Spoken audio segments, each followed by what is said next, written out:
नमस्कार, मैं हूं मोहित चौधरी और आप सभी का स्वागत है जस्ट इंडिया में। खबरों का रुख करें, लेकिन उससे पहले इस वक्त ये हेडलाइंस के प्रायोजक हैं आरोग्य मास्क लगाएं, कोरोना से सुरक्षित रहें। Oscar super speciality hospital and trauma centre, रंश किया showroom in Rohtak and Bahadurgarh. Showroom पर आइए, टेस्ट ड्राइव ले और गाड़ी बुक कराएं।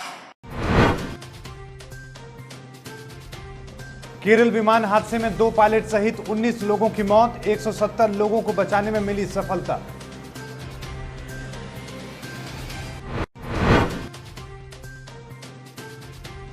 दुनिया भर में कोरोना संकट जारी, अब तक 1,95,00,000 लोग हुए संक्रमित। 24 घंटे में 6,000 से ज्यादा लोगों की मौत।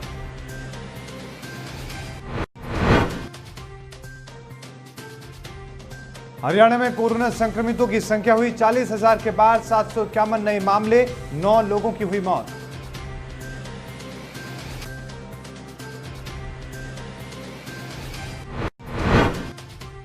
और सभी नगर निगमों, नगर परिषदों और नगर पालिका के अधीन आने वाली जमीन की होगी आईडी, उप मुख्यमंत्री ने दिया आदेश।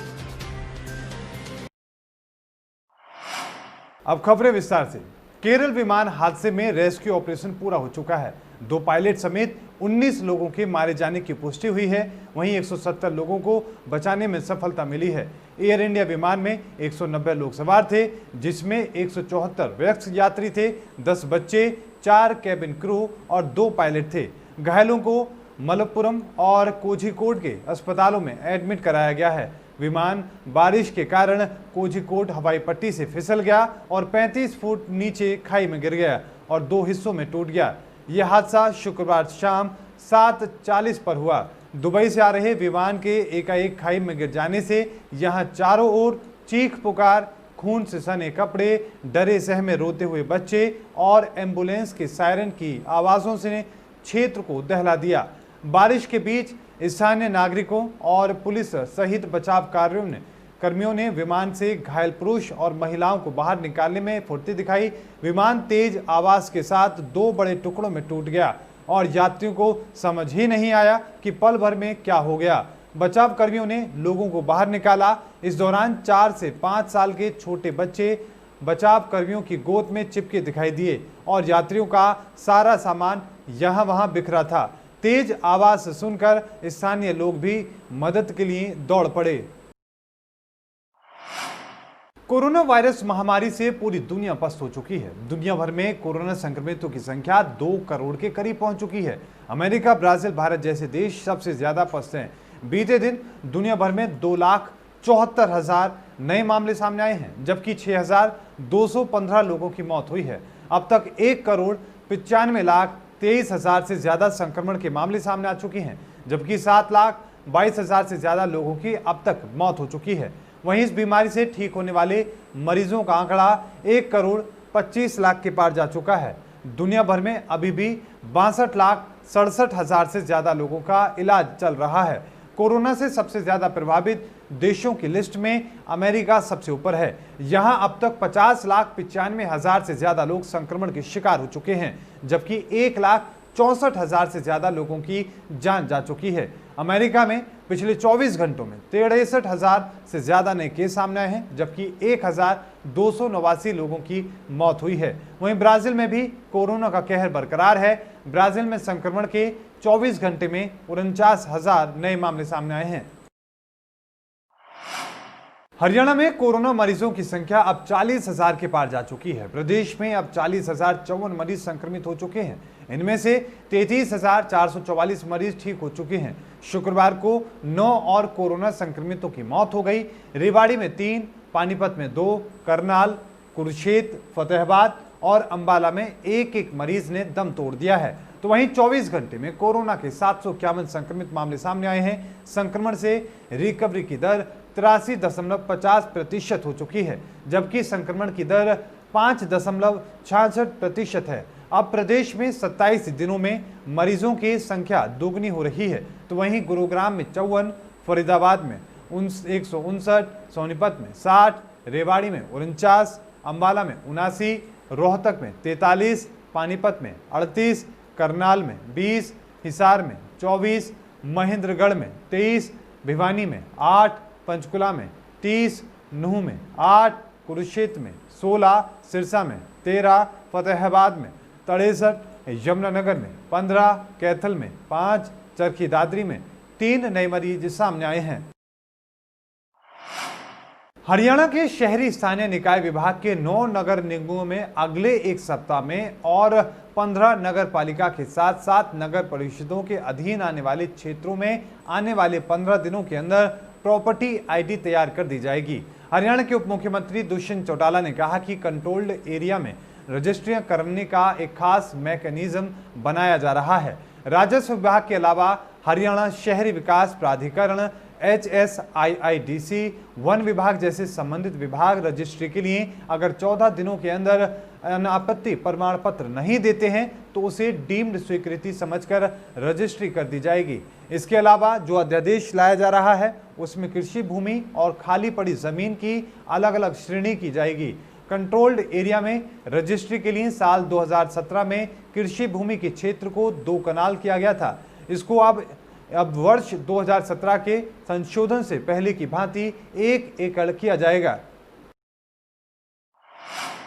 हरियाणा के खान एवं भूविज्ञान मंत्री मूलचंद शर्मा ने कहा कि प्रदेश में खनन क्षेत्र में नई संभावनाओं का दोहन करने के साथ साथ सिस्टम को भी ज्यादा चुस्त दुरुस्त बनाया जा रहा है ताकि सरकारी खजाने के लिए ज्यादा से ज्यादा राजस्व जुटाया जा सके और आमजन को वाजिब दामों पर निर्माण सामग्री भी आसानी से मिल सके।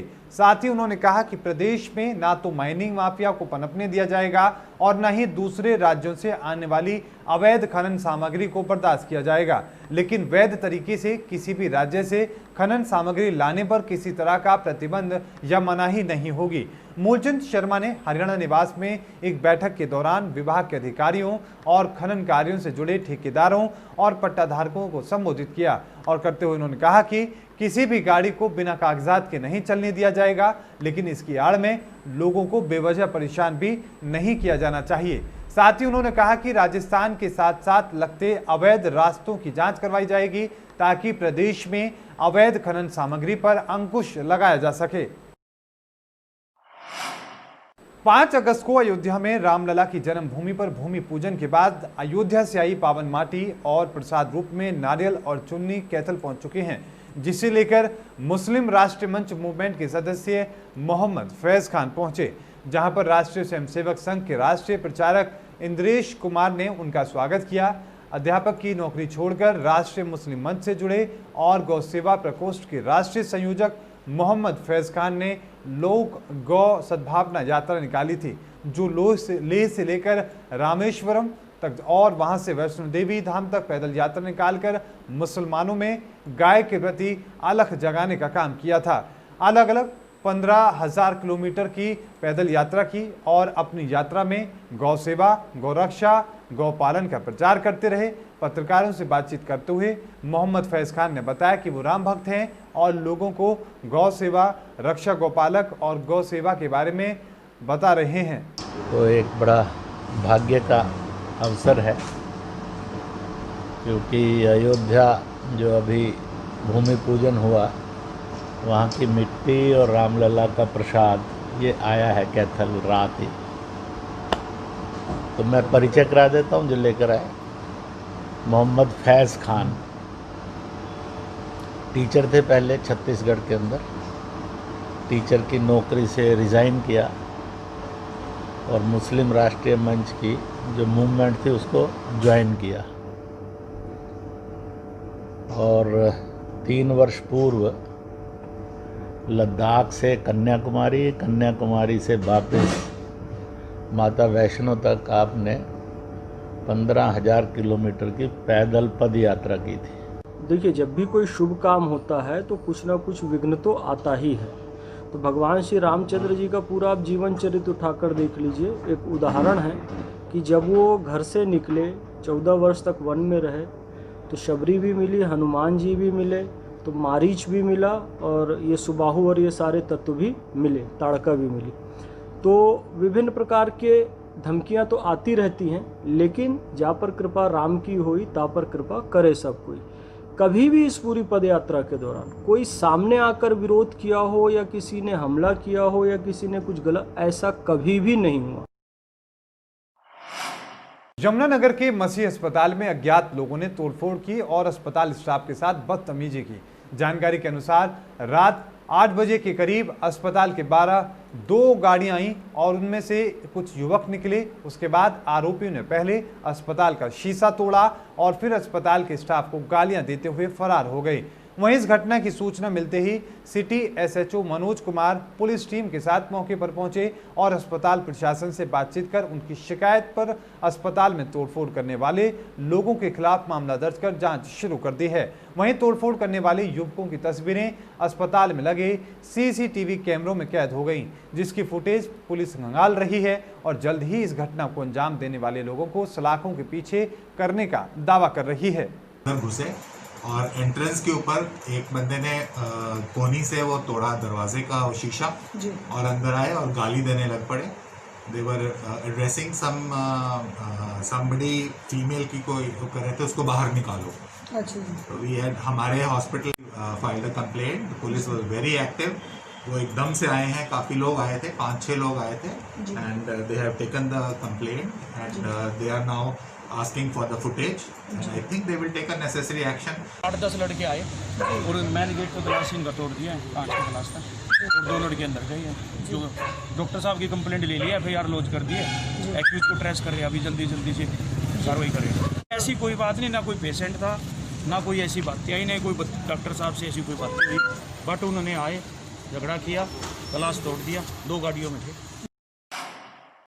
खबरों के प्रायोजक थे Pramod trading company, tiles, sanitary ware, Ghanipura, Jhajjar road, Rohtak. Asian colour coated Ispat limited. Be Fast Fit, India's fastest growing fitness chain, now at Rohtak D Park.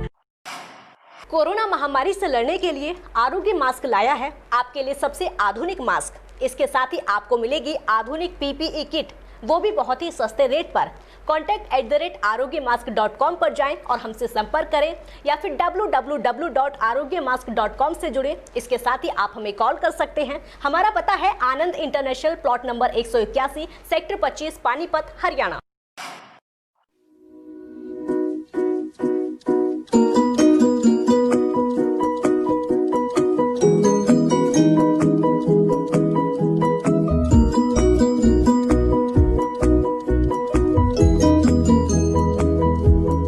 मेडिफिल international, 7 Sheetal complex, Subhash Nagar, Rohtak.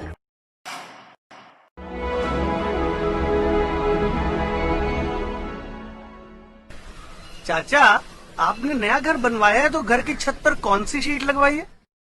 बेटा, मैंने अपने घर की छत पर एशियन शीट लगवाई है, क्योंकि वो कभी न मिटने वाले ओरिजिनल निशान की चादरें हैं। साथ में ISI का चिन्ह, 5 साल की वारंटी के साथ साथ पैसों का सही मूल्य देने वाली वही इकलौती शीट्स हैं। क्योंकि नाम नहीं, पहचान जरूरी है। और इस बुलेटिन में अभी के लिए इतना ही। देखते रहिए जस्ट इंडिया। मुझे दीजिए इजाजत। धन्यवाद।